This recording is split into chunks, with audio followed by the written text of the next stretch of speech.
into the chamber. The gentleman from Louisiana, Mr. Scalise. The gentleman from Minnesota, Mr. Emmer. The gentlewoman from New York, Ms. Stefanik. The gentleman from Texas, Mr. McCall. The gentleman from South Carolina, Mr. Wilson. The gentleman from Georgia, Mr. Carter. The gentleman from Arkansas, Mr. Hill. The gentlewoman from California, Mrs. Kim. The gentlewoman from Michigan, Mrs. McLean. The gentlewoman from California, Mrs. Steele. The gentleman from New York, Mr. Jeffries. The gentlewoman from Massachusetts, Ms. Clark. The gentleman from California, Mr. Aguilar. The gentleman from California, Mr. Liu. The gentlewoman from Washington, Mr. Blum. The gentleman from South Carolina, Mr. Clyburn. The gentlewoman from New York, Mrs. Ming. The gentleman from California, Mr. Gomez. The gentleman from New Jersey, Mr. Kim.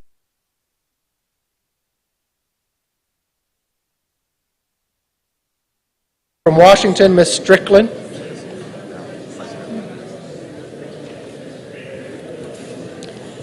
The President of the Senate, at the direction of that body, appoints the following senators as members of the Committee on the part of the United States Senate to escort His Excellency Yoon Sung-yeol, President of the Republic of Korea, into the House chamber. The Senator from Illinois, Mr. Durbin. The Senator from Minnesota, Ms. Klobuchar. The Senator from Wisconsin, Ms. Baldwin. The Senator from Washington, Mrs. Murray. The Senator from New Jersey, Mr. Menendez. The Senator from Kentucky, Mr. McConnell. The Senator from South Dakota, Mr. Thune. The Senator from West Virginia, Mrs. Capito. The Senator from Iowa, Ms. Ernst. The Senator from Montana, Mr. Daines. The Senator from Idaho, Mr. Risch. The members of the escort committee will exit the chamber through the lobby doors.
Mr. Speaker, the Acting Dean of the Diplomatic Corps.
Mr. Speaker, the President of the Republic of Korea.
Members of Congress, I have the high privilege and distinct honor to present to you His Excellency Young Sung-yeol, President of the Republic of Korea.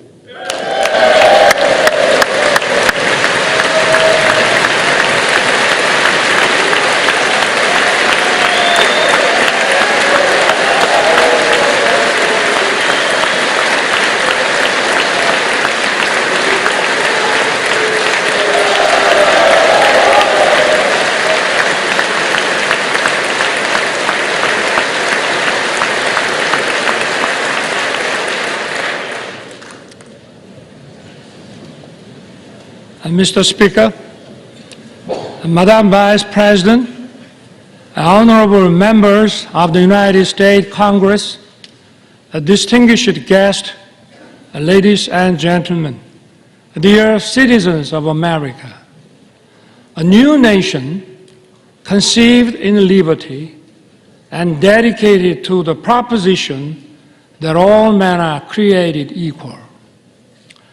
I stand before that nation with a conviction of freedom, belief in the alliance, and resolve to open a new future.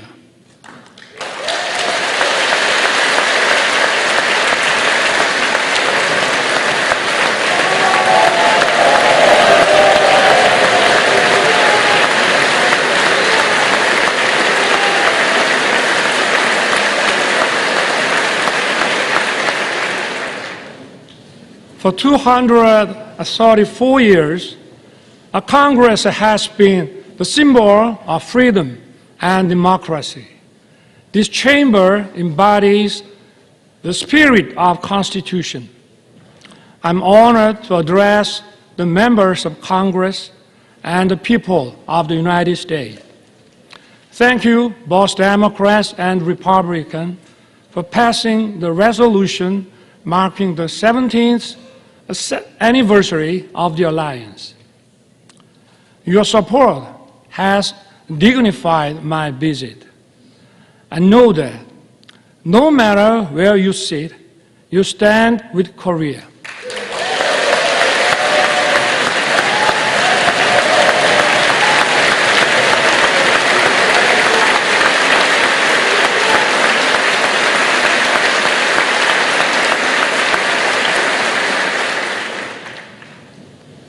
Over the past century, we have faced many threats, but the U.S. has always led the world in defense of freedom. Imperial nations fought for colonies, and humanity greatly suffered from the two world wars.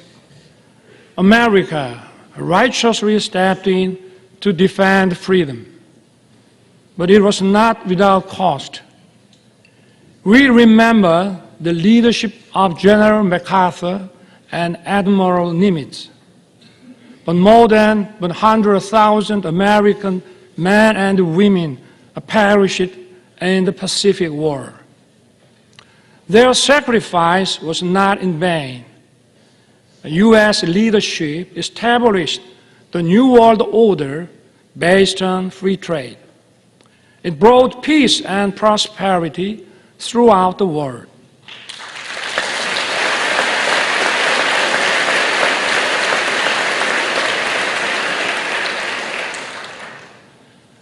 But prosperity was limited to free market economies where communist totalitarian nations did not participate. The world was divided into democratic and communist blocs. In 1950, the Korean Peninsula was on the front line. The Soviet Union helped to rearm North Korea. North Korea's surprise attack threatened the peace on the Korean Peninsula and Asia. Korea's freedom and democracy were on the brink. At that decisive moment, the U.S. did not look the other way. Korean and American soldiers stood shoulder to shoulder and fought bravely. Tales of our heroes were written. General MacArthur caught the enemy off guard with the landing of Incheon and turned the tides of the war. Operation Chromite was one of the greatest decisions ever made in the history of war. The U.S. 1st Marine Division miraculously broke through a wave of 120,000 Chinese troops at the Battle of Lake Changjin.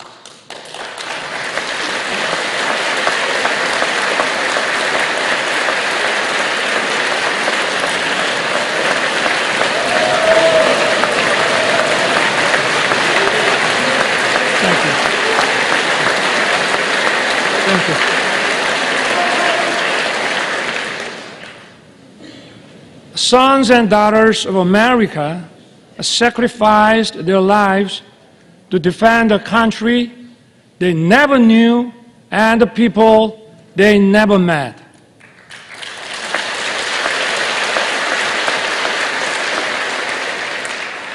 In the Battle of Lake Changjin alone, 4,500 American service members lost their lives.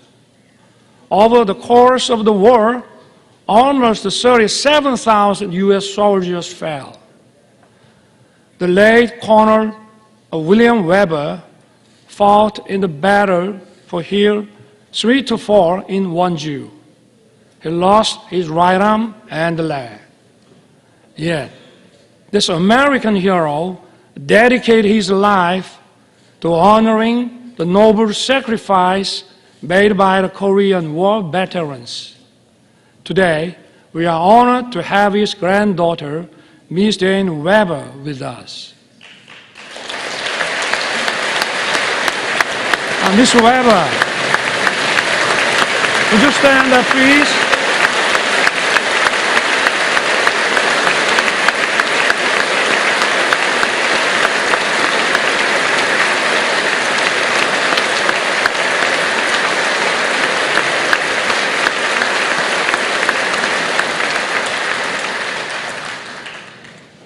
On behalf of the Korean people, I would like to thank you deeply.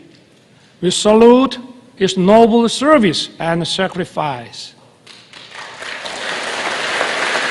Thank you, Jane.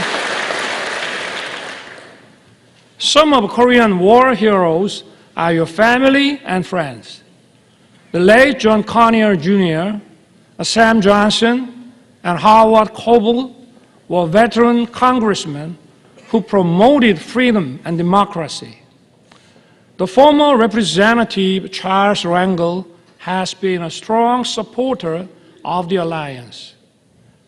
Korea will never forget the great American heroes who fought with us to defend freedom.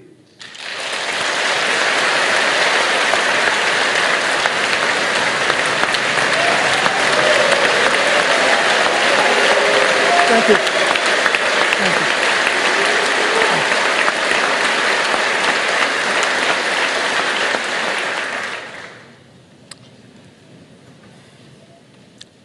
I take this opportunity to pay tribute to all the Korean War veterans and their families. You did not hesitate to send your sons and daughters, husbands and wives, a brother and sisters. You answered the call to defend the freedom of a country across the Pacific. I thank the U.S. and its people for honoring the Korean War as a proud legacy. Thank you also for treating the veterans with honor and respect.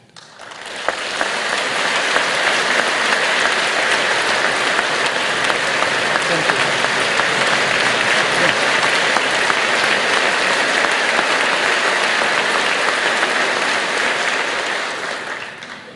The war ended after 3 years of intense battle. Our two nations signed the Mutual Defense Treaty and opened a new era of the alliance. Ever since, the Korean people rose from the ruins of war to build a thriving nation. And at every step, America has stood together with Korea. We have many reasons to celebrate our platinum anniversary. We had no guarantees of success when it started. But today, our alliance is stronger than ever, more prosperous together, and more connected like no other. Indeed, it has been the linchpin safeguarding our freedom, peace, and prosperity.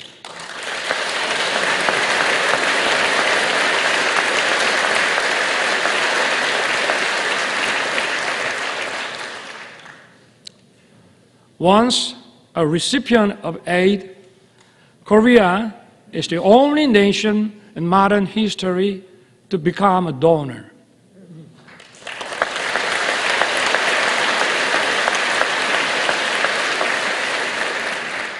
This itself demonstrates the success of our alliance.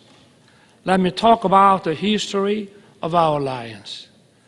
The ties of our cooperation and exchange span over 140 years since the establishment of diplomatic relations in 1882.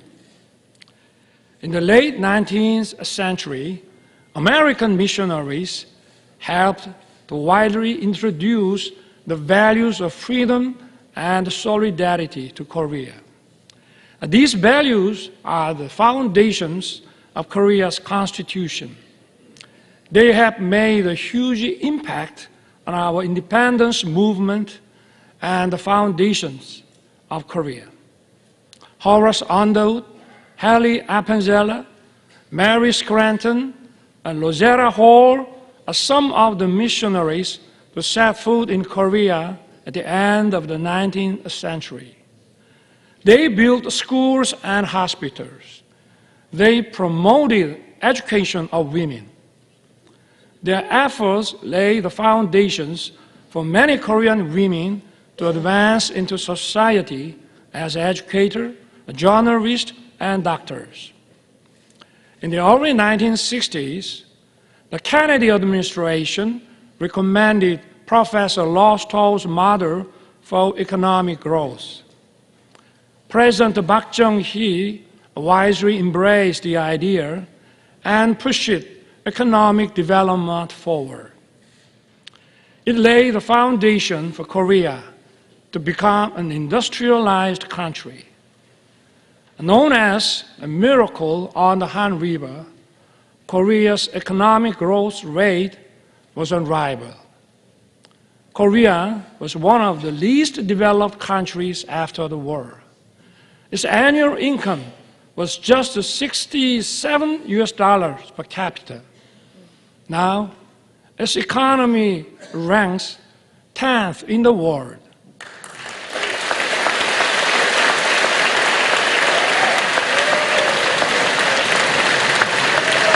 Thank you.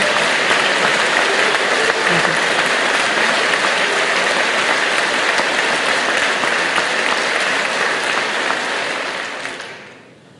Seoul was once reduced to ashes.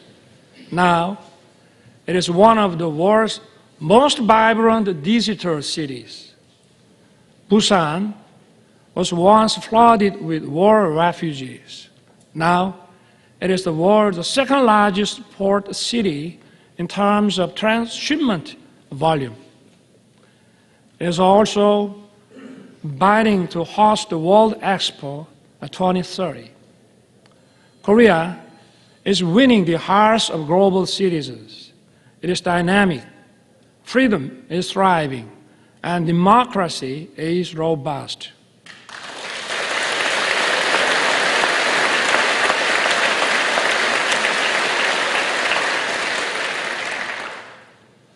Korea and the U.S. have joined forces to safeguard freedom and democracy throughout the world. Since World War II, Korea dispatched its warriors of freedom. We fought side by side with the U.S. in Afghanistan, Iraq, and others.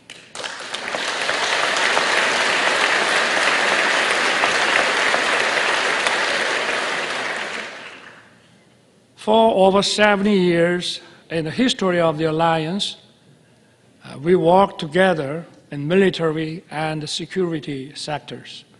We also expanded our cooperation in the economic field. Our relationship has evolved from one of unilateral assistance to a partnership that is mutually beneficial. The Chorus FTA was approved with the full support of the U.S. Congress in 2011. Since then, our bilateral trade has increased by 68%. Korea's companies' investment in America has tripled.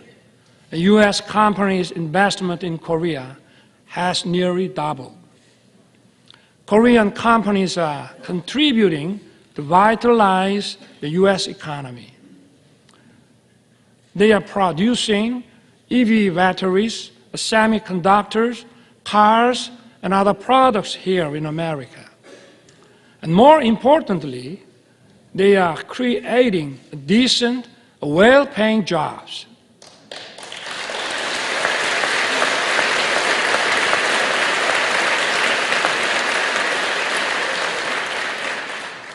Take Austin, Texas. Samsung's semiconductor plant has created nearly 10,000 jobs as of 2020.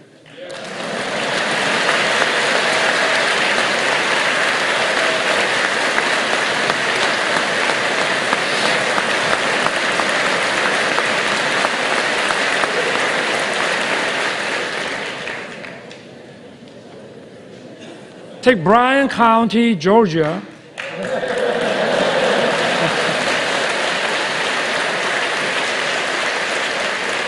Hyundai's EV and battery plants is expected to be operational by late 2024.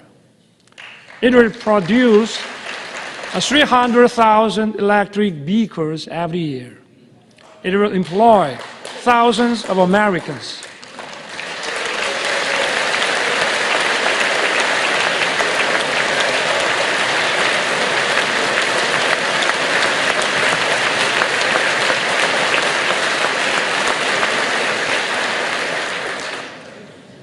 And take Bay City, Michigan. It is a home to SK Chiltern CSS, where President Biden visited. It is an example of Korean and American companies merging to achieve even greater growth.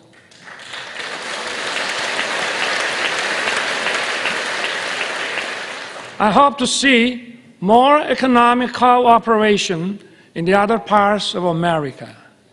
In this regard, I count on your keen interest and support. My friends, years of active cultural and people-to-people exchange have deepened our friendship. This year also marks the 120th anniversary of Korean immigration to the U.S. Early Korean immigrants arrived as workers on the sugarcane plantation in Hawaii. Since then, Korean Americans have made their way into many parts of the American society. They have played an important role of fostering close friendship and writing the history of our alliance.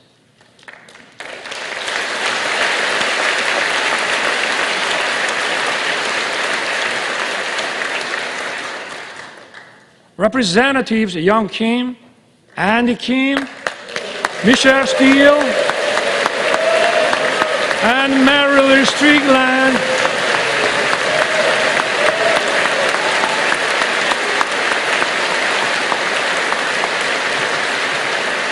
are here with us. They are a testament to the alliance spanning generations. That's true for each party.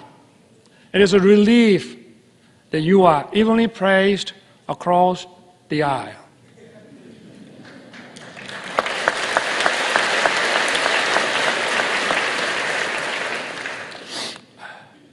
Even more, culture is helping to further deepen our understanding and friendship. Nationality and language differences are no longer barriers.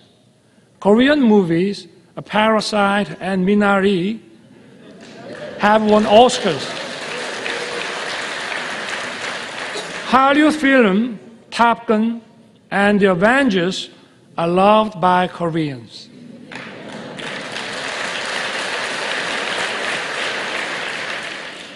I also love Top Gun and Maverick, and the Mission Impossible. And even if you didn't know my name, you may know BTS and Blackpink.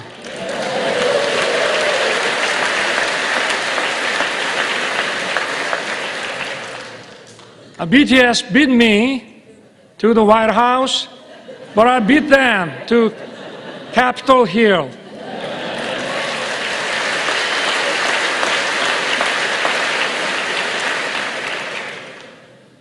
Korean and American singers are reaching high places in each other's music charts is no longer a surprise. The U.S. create global platforms like Netflix. Korea has produced a popular series such as Squid Game.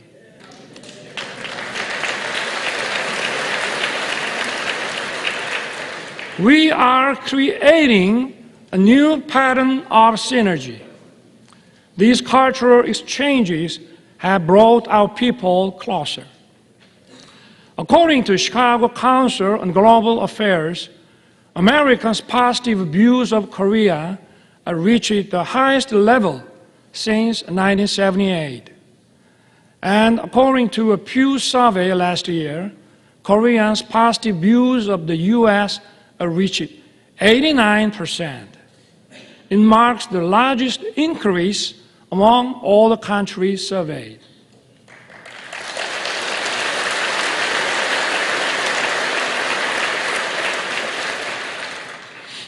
Korea and the U.S. agreed to set up an assistance program for our students. It will help them to study and find jobs actively in each other's country.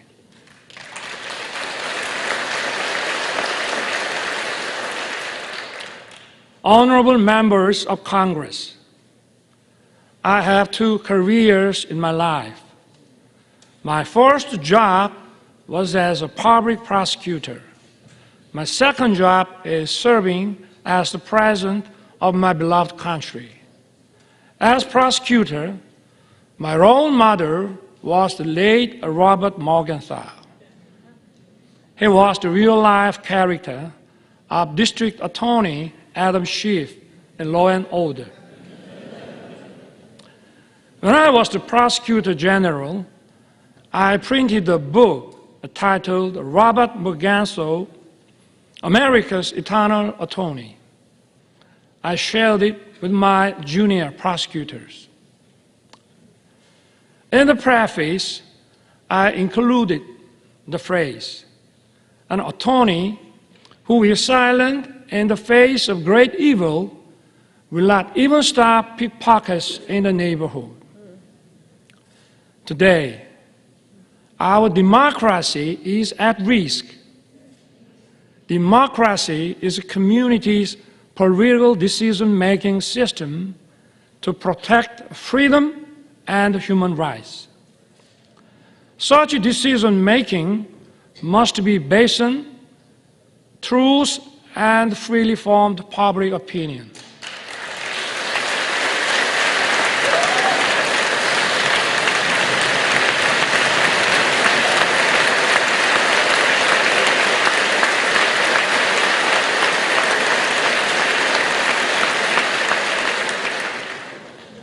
But today, in many parts of the world, false propaganda and disinformation are distorting the truth and the public opinion. They are threatening democracy.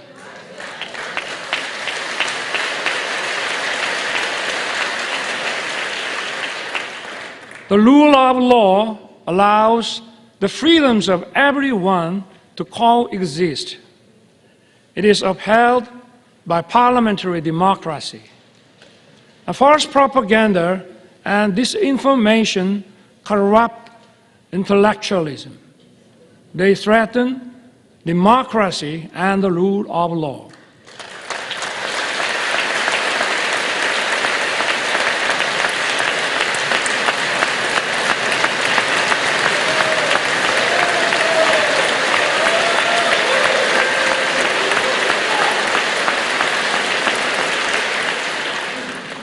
Such totalitarian forces may conceal and disguise themselves as defenders of democracy or human rights.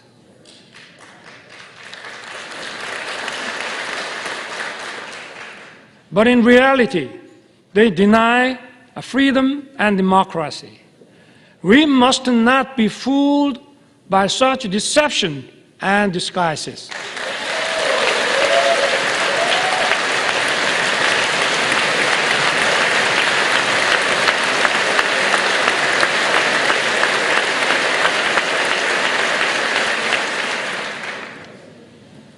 We have for so long protected democracy and the rule of law with our blood and sweat. We must work together and fight the forces of falsehood and deception that seek to destroy democracy and the rule of law.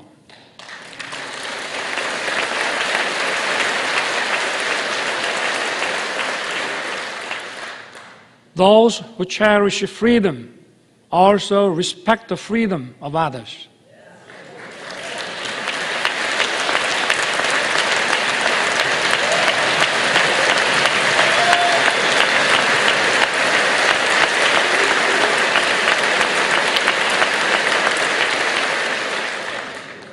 Thus, freedom brings peace. Peace, in turn, safeguards freedom. And freedom and peace are sources of creativity and innovation. They bring prosperity and abundance.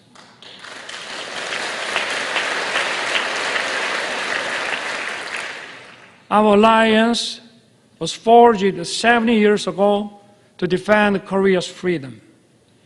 The alliance has now become a global alliance that safeguards freedom and peace around the world. Korea will fulfill the responsibilities. It will play its part that matches its economic capacity.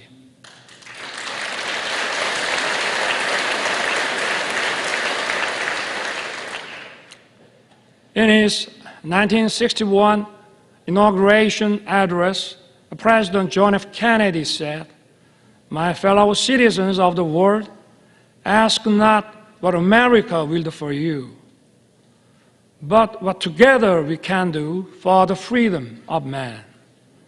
Korea will stand in solidarity with the international community. We will do what it can for the freedom of humanity.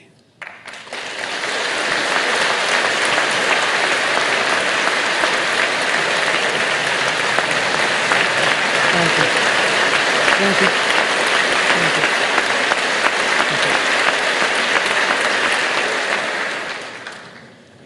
Korea, with the U.S., will march towards the future.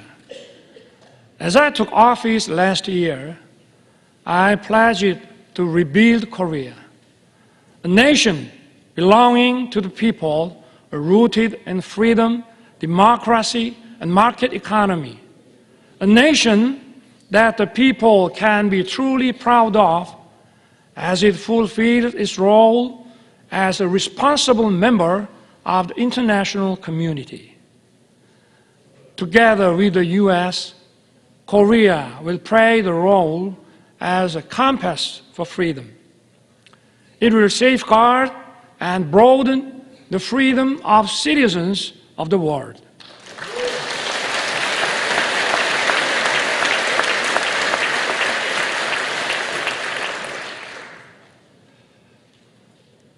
But even as we walked in unison for freedom for 70 years, there is one regime determined to pursue a wrong path.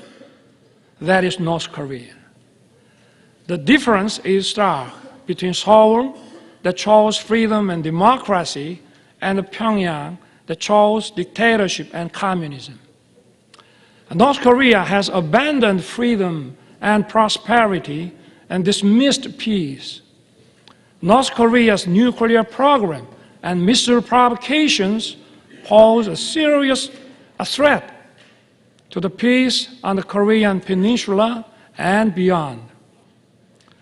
To deter its reckless behavior, the alliance must stand united with determination.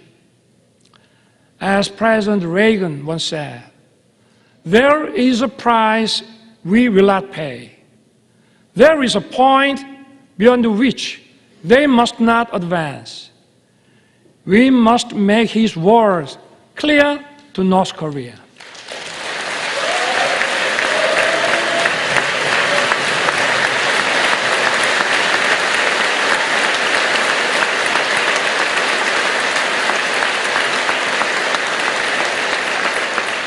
Thank you. Yesterday, President Biden and I agreed to strengthen the U.S. extended deterrence. Along with close Korea-U.S. coordination, we need to speed up Korea, U.S., Japan trilateral security cooperation to counter increasing North Korean nuclear threat.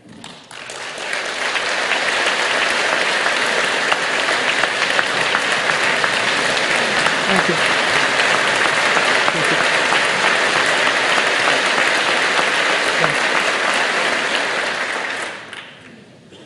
My government will respond firmly to provocations, but at the same time, we will keep the door open for dialogue on North Korea's denuclearization. Last year, I proposed the audacious initiative. It will significantly improve North Korea's economy and livelihood. All Pyongyang has to do is to stop its nuclear program and begin a substantive denuclearization process. I once again urge North Korea to cease its provocations and take the right path. Korea, with the U.S., will continue to work for North Korea's denuclearization.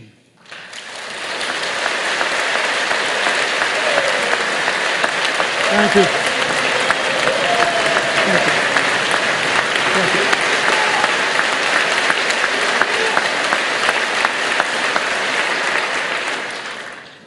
North Korea's obsession with nuclear weapons and missiles is throwing its population into a severe economic crisis and human rights abuses.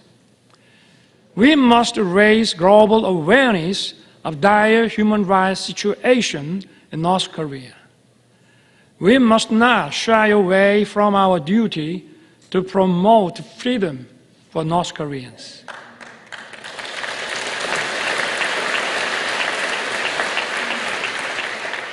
Last month, my government published a report on North Korean human rights. We released it to the public for the first time. The report documents a wide range of abuses in North Korea. It is based on testimonies of 508 North Korean defectors collected over the past 5 years.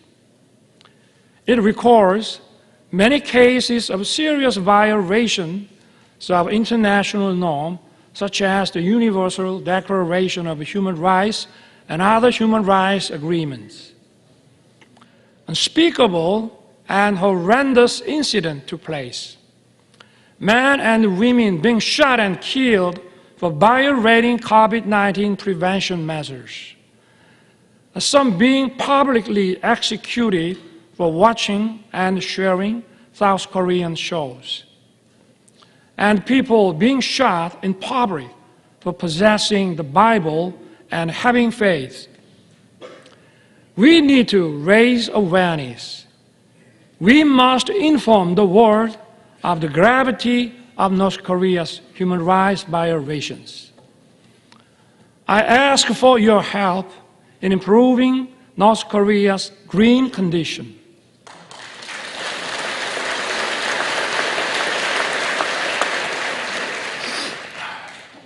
My friend, freedom and democracy are once again under threat. The war against Ukraine is a violation of international law.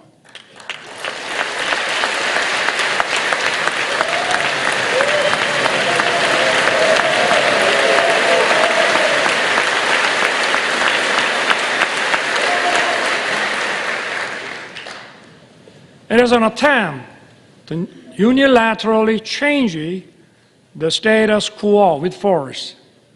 Korea strongly condemns the unprovoked armed attack against Ukraine.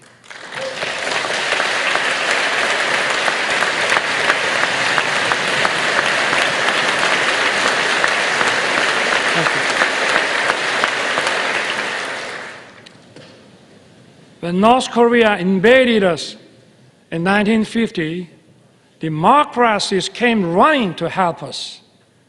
And we fought together and kept our freedom. The rest is history. Korea's experience shows us just how important it is for democracies to uphold solidarity. Korea will stand in solidarity with the free world. We will actively work to safeguard the freedom of the people of Ukraine and support their efforts in reconstruction.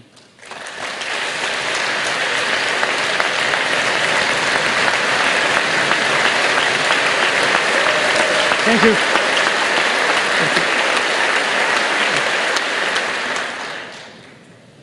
Honorable members of Congress, so far, 6 Korean presidents spoke at this important chamber. The first Korean president, Dr. Lee Seung-man, delivered his speech in 1954.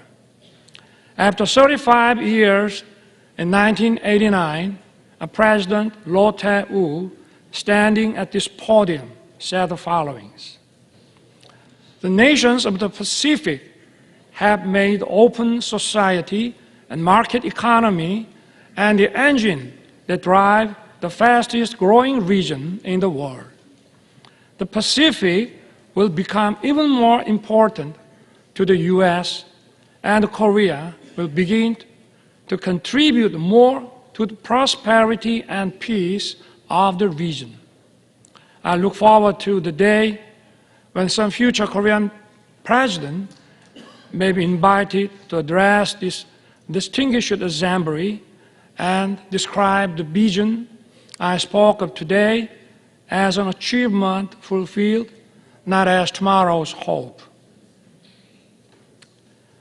President Roh's vision has become a reality. Thank you. Thank you. Thank you.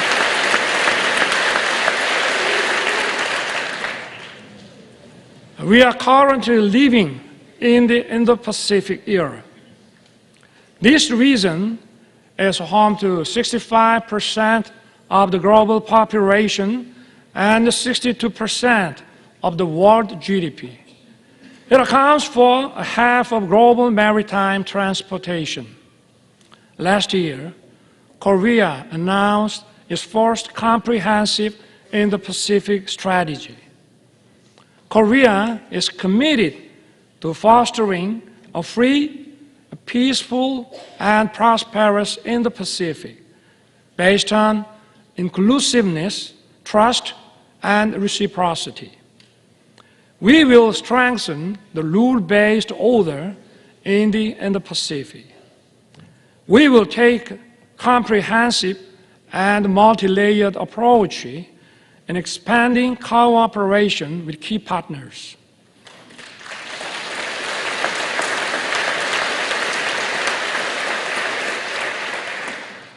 This also means that the stage for the alliance is expanding. Korea used to receive assistance from U.S. aid. It is now sharing its experience with developing countries in partnership with the U.S. Korea has greatly increased its ODA budget. It is providing tailored programs in tune with the needs of its partners. Yesterday, President Biden and I adopted a joint statement and present a vision of the alliance in action towards the future. Together, our two countries will broaden our alliance.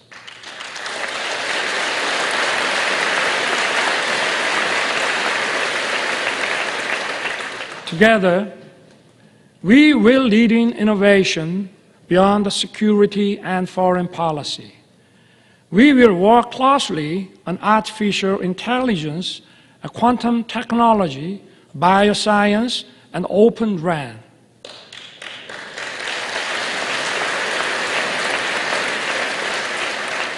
Our partnership in the cutting-edge semiconductor industry will contribute to establishing stable and resilient supply chains. It will also address economic uncertainties. Together, we will open another new successful chapter. We will explore new frontiers in outer space and cyberspace.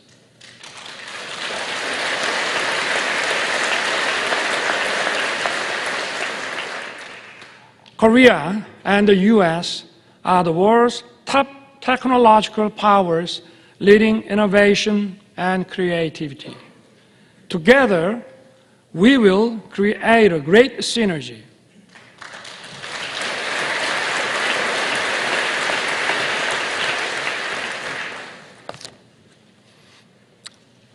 Mr. Speaker, Madam Vice President, and honorable members of Congress, our alliance is an alliance of universal values. Freedom, human rights, and democracy are the very foundations of our bonds. Our alliance is for justice.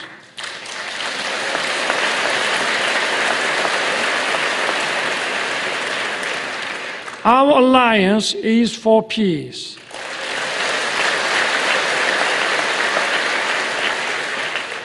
Our alliance is for prosperity.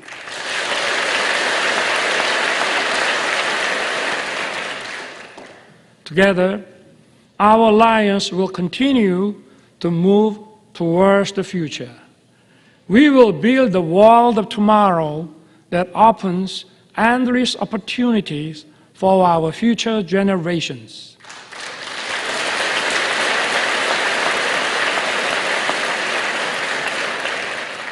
I look forward to everyone being on board for our new journey together.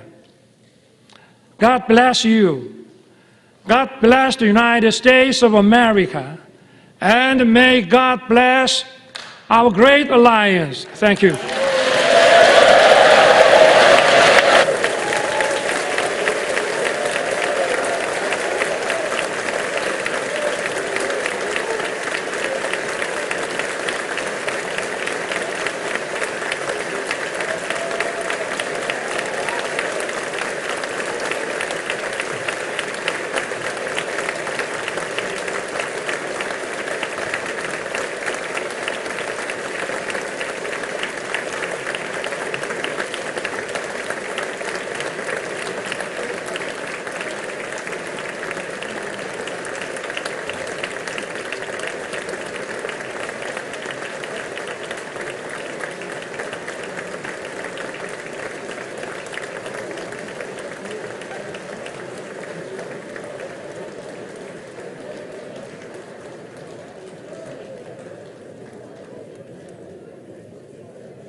Erod, exactly.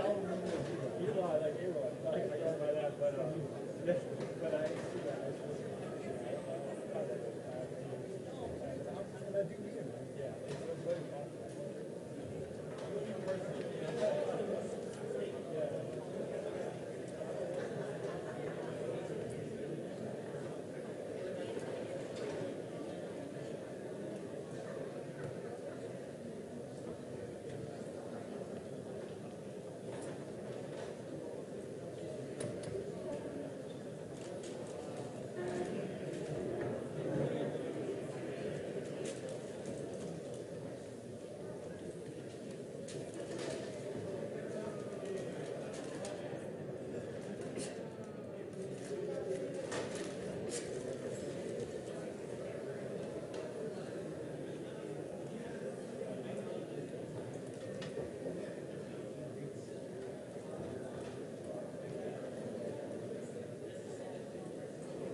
Anything behind, sell it on eBay and go to lunch. Really? There might be a couple ones just play out what I. Yeah, this is all government stuff, so yeah, it's pretty expensive. Yeah, that government stuff's expensive. Yeah. I don't know about that. Going to Roots Chris. It's good.